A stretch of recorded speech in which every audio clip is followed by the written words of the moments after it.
A little bit burnt today, been a bit of a warm one, I think. As I probably said earlier, it took a long time to find Sad Hill Cemetery, so we've stayed quite local because we didn't have much time left in the day. It was quite late in the day, so we're quite a bit behind schedule. We should be in a place called Zamora tonight, which is, I think it's about 3 hours away, but it is what it is. So we're going to have to make up time tomorrow. Get up early, get out on the road as early as we can, and try and get over that way and into Portugal. That's the plan anyway. Let's see how far we can go. It'll be heavy going on the bikes tomorrow, but that's what we're here to do. We're here to ride. So anyway, gonna go and get something to eat, something to drink, and maybe try and get some after sun for this. Look at the state of that. Oh my god. You see where my lid's been anyway. Anyway, signing off. See you in the next one.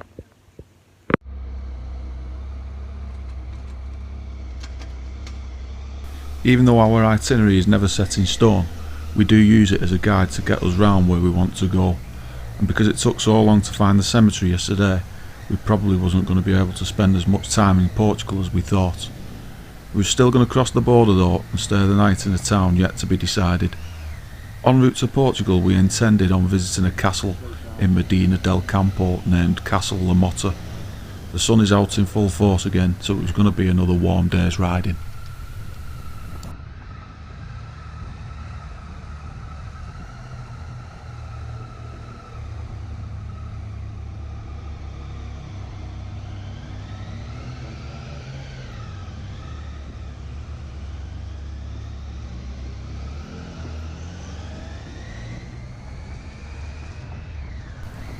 We probably could have got back on track if we had used the motorways, but that's pretty much against our rules.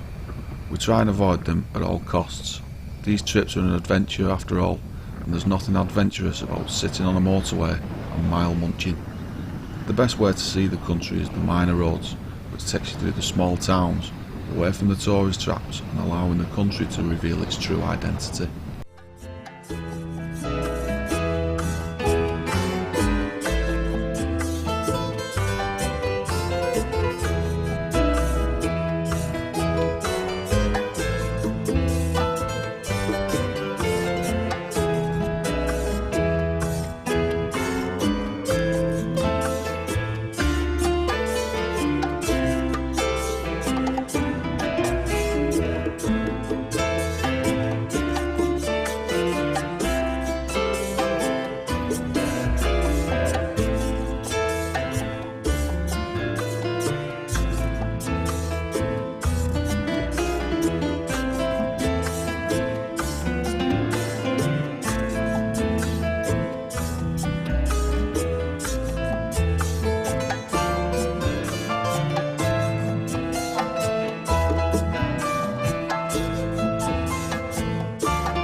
The Castle of La Motta is a medieval fortress in the town of Medina del Campo.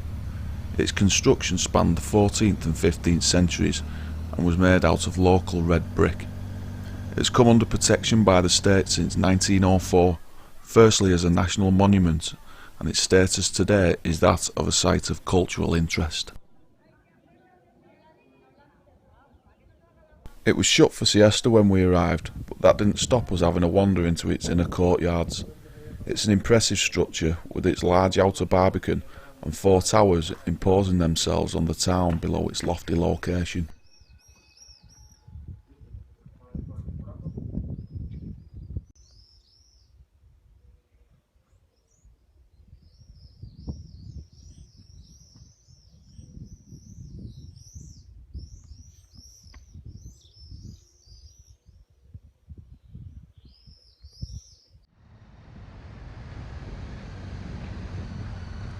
After an hour or so visiting the castle, we was back on the road and Portugal bound.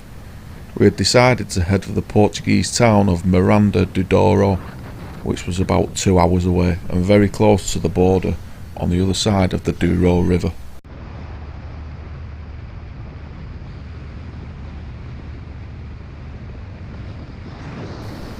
The route would give us ever-changing scenery and surroundings, taking us through towns, villages, cities and countryside. The urban areas had spotlessly clean streets and the countryside very quiet roads. It became a bit of a shock when we hit the city of Zamora, as we encountered traffic for the first time in days. Still had nothing on a British city though, and was easy enough to get through, apart from 1 or 2 wrong turns, that is.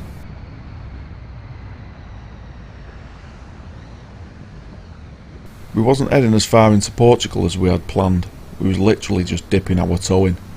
Originally we was heading a lot further south and riding up the coast and taking in Porto, but due to Sad Hill being so hard to find, we had to make a compromise. We would be rewarded for this later though in the trip, as you will see.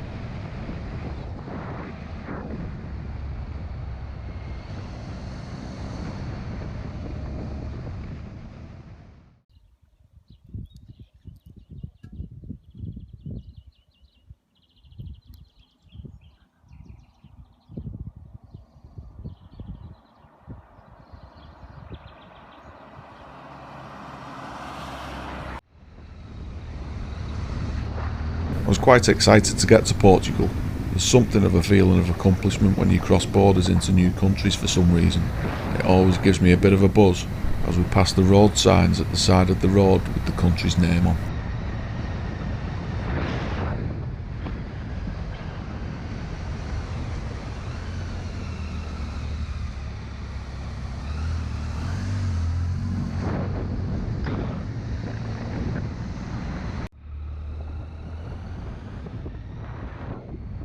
Miranda do Douro is literally the first town you come to when crossing the border and was about a 10-minute ride into Portugal.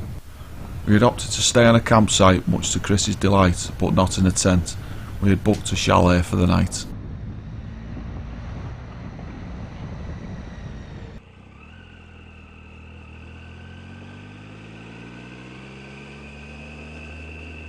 The campsite was on the outskirts of town, but the views from the site looking down onto the town were fantastic. What else was fantastic was the price of our accommodation. We had managed to get a 2-bedroom chalet for the same price we had been paying for twin hotel rooms.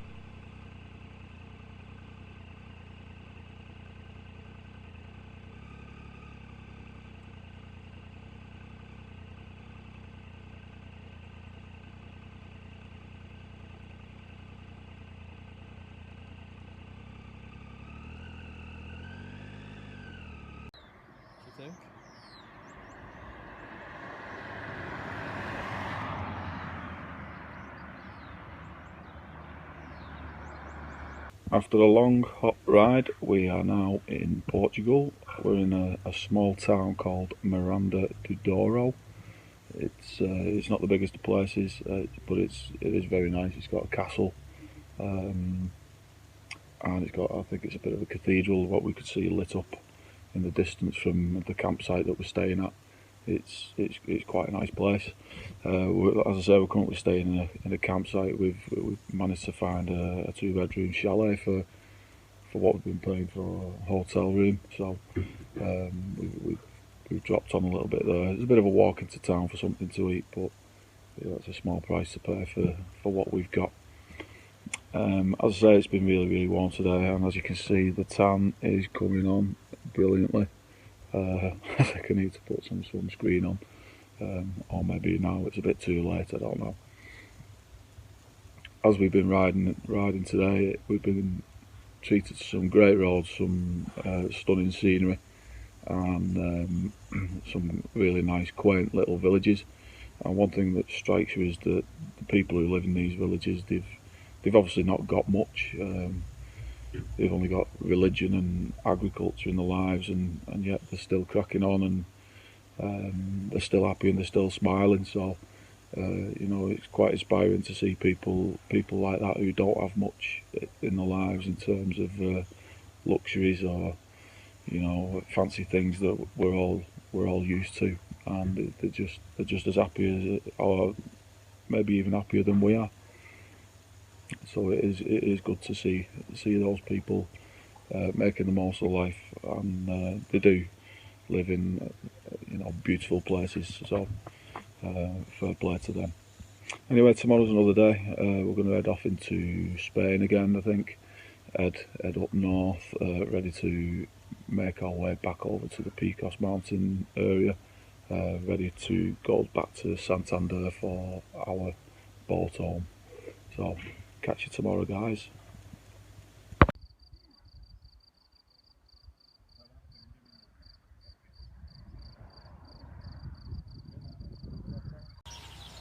All right there. What you doing?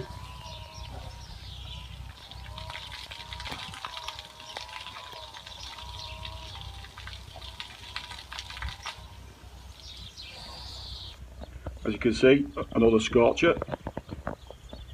Glorious day for riding. We are going to head off back up into Spain today to the Somiedo Nature Reserve. It's probably about 4 hours ride from here. Chris just over there did a bit of running maintenance on the bikes. I think he's done now, so we'll get going. See you up there. Off we went, Spain bound, not knowing that this was going to be one of the best rides of our lives.